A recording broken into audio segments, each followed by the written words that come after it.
Are you getting your child ready for kindergarten? Well, in this video, I'm going to talk about 10 things I wish parents knew in preparation for kindergarten.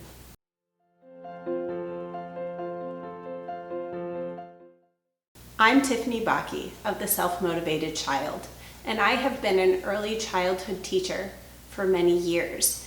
And there's some things that I see that parents do in preparation for kindergarten that they think they're being helpful, and they just didn't know that it's sometimes giving the teacher a little bit more work when the children enter the classroom.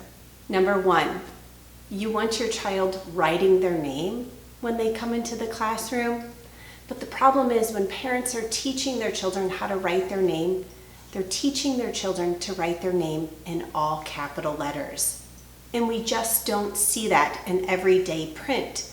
And unfortunately, that is a behavior that the teachers have to unteach when they come into the classroom. If you want to teach your child how to write their name, start with the capital letter at the beginning of the name and all the following letters in lowercase. Number two follows on with the name.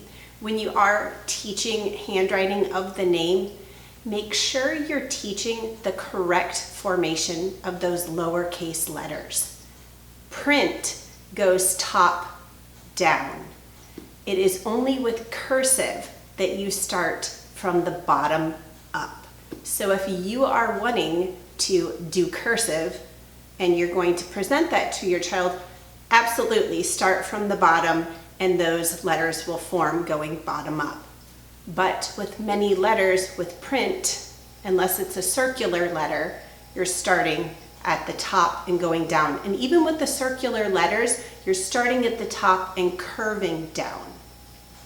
So I will add a link for you to see the proper print formation if you want to practice. Step number three.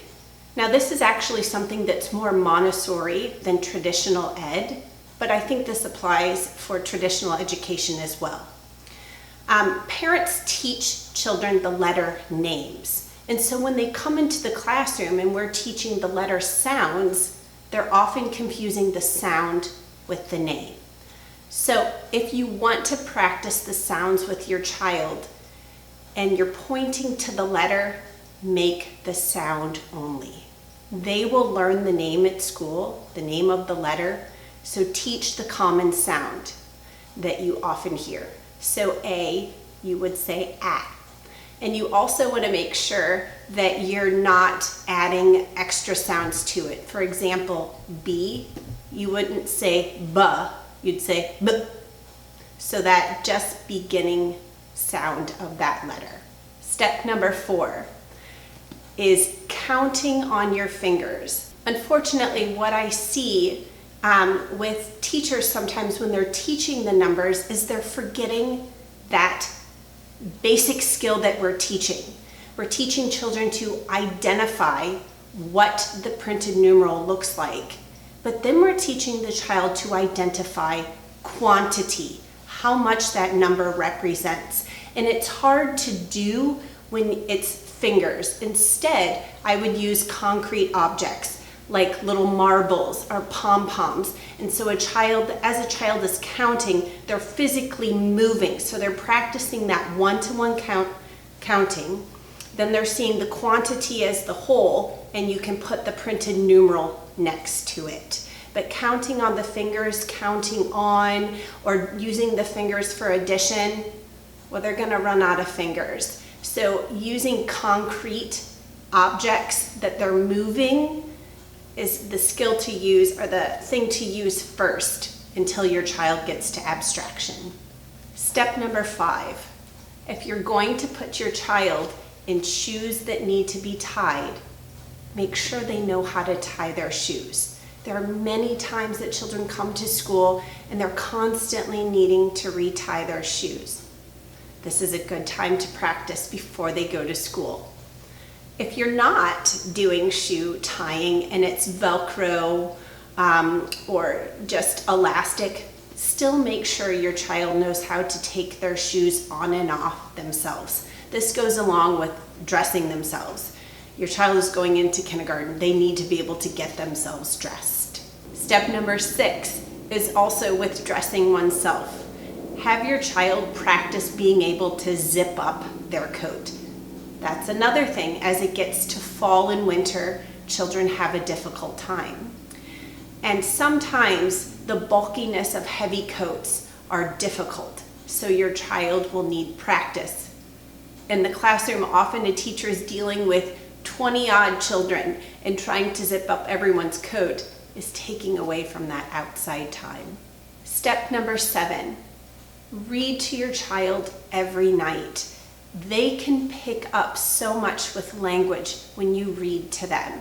They're picking up new vocabulary. They're picking up the inflection in your voice as you're reading. They're picking up problem solving as they're guessing what's going to happen next. They're analyzing the text, making that connection to themselves, making the connection of the text to another story, making the connection to the world. So that simple thing of just sitting and enjoying a book together, so much is happening under the surface of your child's brain development. Step number 8. Well, we've talked about language. Now let's talk about math. Playing board games or playing games with your child develops that mathematical mind of noticing patterns of things. Also, when you're playing board games, your child is learning some grace and courtesy, some manners of turn taking, patience, and such like that. So just playing board games helps with the mathematical mind. Number 9, if you're going to make your child's lunch, or if your child is making their lunch alongside you, make sure there's things in their lunch that they like. Oftentimes children come to school and the lunch was packed for them and they don't like anything in the lunch.